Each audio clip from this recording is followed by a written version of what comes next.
नमस्कार साथियों।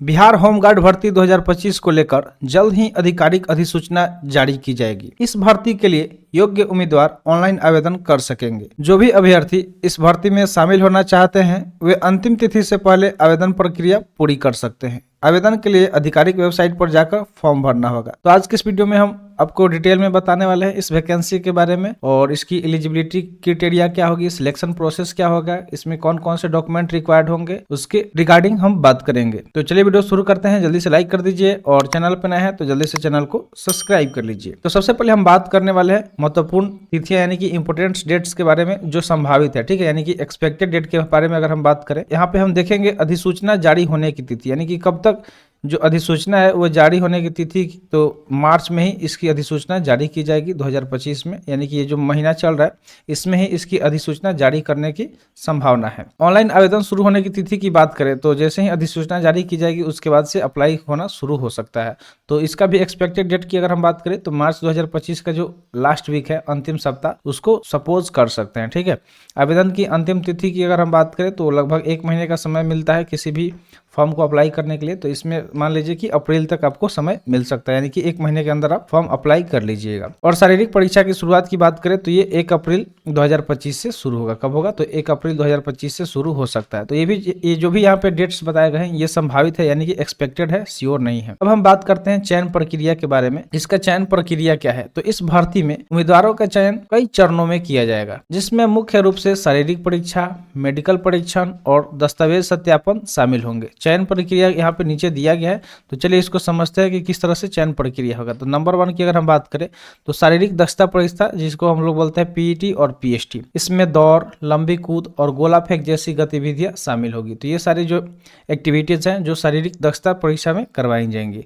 इसके अलावा अगर हम बात करें तो मेडिकल परीक्षण, तो शारीरिक परीक्षा में सफल होने वाले उम्मीदवारों का मेडिकल परीक्षण किया जाएगा। तो जो भी लोग जो पीईटी और पीएसटी पास करेंगे तब उनका मेडिकल हो जाएगा। ठीक है, उसके बाद क्या होगा? दस्तावेज सत्यापन, यानी कि डॉक्यूमेंट वेरिफिकेशन। तो मेडिकल टेस्ट में योग्य पाए गए उम्मीदवारों का दस्तावेजों की जांच की जाएगी। और अंतिम चयन सूची की बात करें तो सभी चरणों को सफलपूर्वक पूरा करने वाले उम्मीदवारों की अंतिम मेरिट सूची जारी की जाएगी। उम्मीद करते हैं आपको चयन प्रक्रिया समझ में आ गया होगा। तो चलिए आगे बढ़ते हैं। अब हम बात करेंगे शारीरिक परीक्षा विवरण के बारे में, यानी कि जो शारीरिक परीक्षा है इसको डिटेल में जानेंगे कि किस तरीके से शारीरिक परीक्षा कंडक्ट किया जाएगा। तो इसमें सबसे पहले आएगा शारीरिक मानक परीक्षण, जिसको हम लोग पीएसटी बोलते हैं, फिजिकल स्टैंडर्ड टेस्ट। तो इसमें अगर पुरुष की बात करें तो जो भी मेल कैंडिडेट होंगे, ठीक है, पुरुष यानी कि मेल कैंडिडेट जो सामान्य या ओबीसी से बिलोंग करते हैं, तो उनका हाइट जो होना चाहिए 165 सेंटीमीटर होना चाहिए और सीना 81 से 86 सेंटीमीटर होना चाहिए, यानी कि 5 सेंटीमीटर फुलाना होता है। और पुरुष में एसटी और एससी की बात करें तो इनका हाइट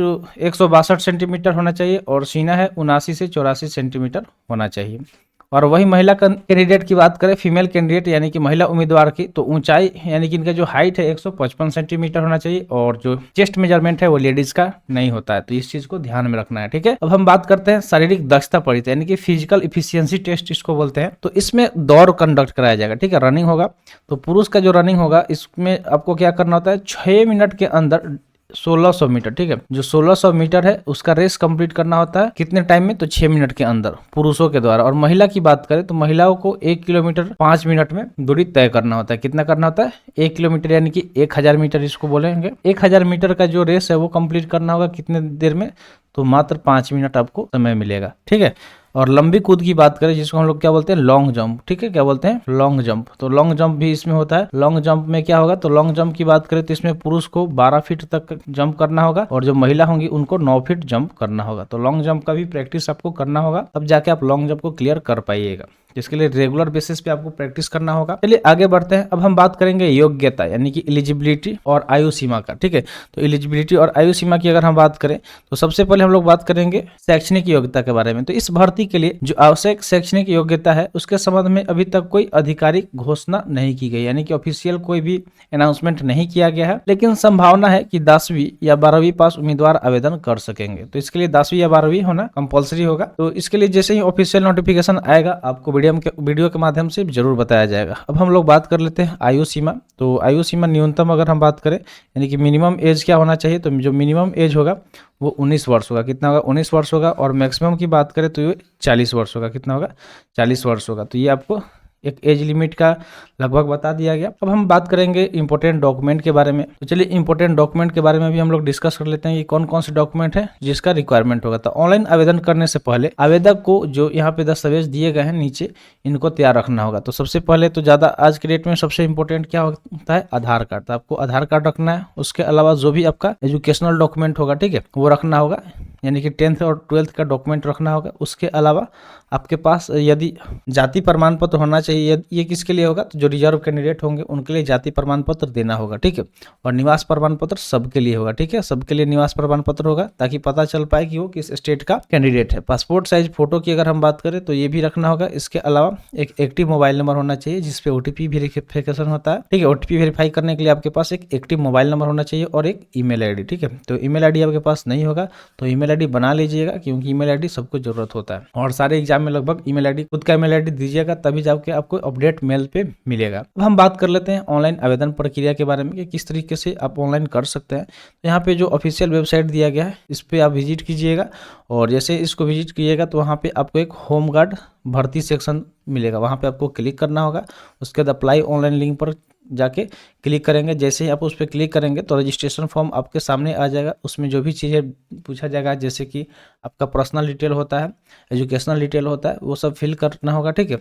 तो उसको फिल करने के बाद रजिस्ट्रेशन के बाद जो यूजर आईडी और पासवर्ड मिलेगा, ठीक है, पहले आपको क्या होगा, फ़ोन नंबर, ईमेल आईडी और पासवर्ड क्रिएट करने के लिए आता है। जैसे ही आपका लॉगिन यूजर आईडी और पासवर्ड मिलेगा, उसको लॉगिन करके सारे फॉर्म को फिलअप कर देना है आपके पर्सनल डिटेल के साथ, और आवेदन पत्र में सभी आवश्यक जो विवरण है उसको भर देना है। स्कैन किए गए दस्तावेज अपलोड करना है। तो जो जो डॉक्यूमेंट मांगेगा उसको अपलोड करना है, जिसमें फोटो, सिग्नेचर, आपका 10th 12th का मार्कशीट वगैरह, उसके अलावा निवास प्रमाण पत्र मांगा जाता है। फिर से जो आपका जो भी मतलब आईडी प्रूफ होता है, आधार कार्ड वगैरह अपलोड करना होता है। ऑनलाइन भुगतान, उसके बाद क्या होगा कि जो फी पेमेंट है वो करना होगा, और जैसे ही फी पेमेंट करेंगे उसके बाद क्या होगा कि आपके पास एक प्रिंटेबल रिसिप्ट मिल जाएगा जिसको आप प्रिंट आउट लेके रख सकते हैं। तो चलिए अब एक लेटेस्ट अपडेट के बारे में हम बात कर लेते हैं।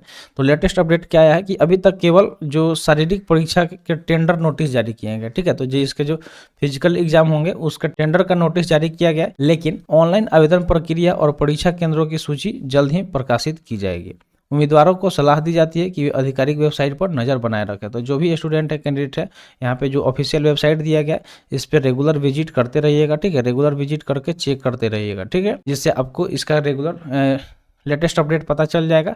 उसके बाद आप इसको अप्लाई कर लीजिएगा। तो आई होप आपको जो भी चीज़ यहाँ पे बताई गई होगी इन्फॉर्मेटिव लगा होगा। तो ऐसे इन्फॉर्मेटिव वीडियो पाने के लिए चैनल को सब्सक्राइब कर दें। तो मिलते हैं फिर अगले वीडियो में। Thanks for watching. जय हिंद।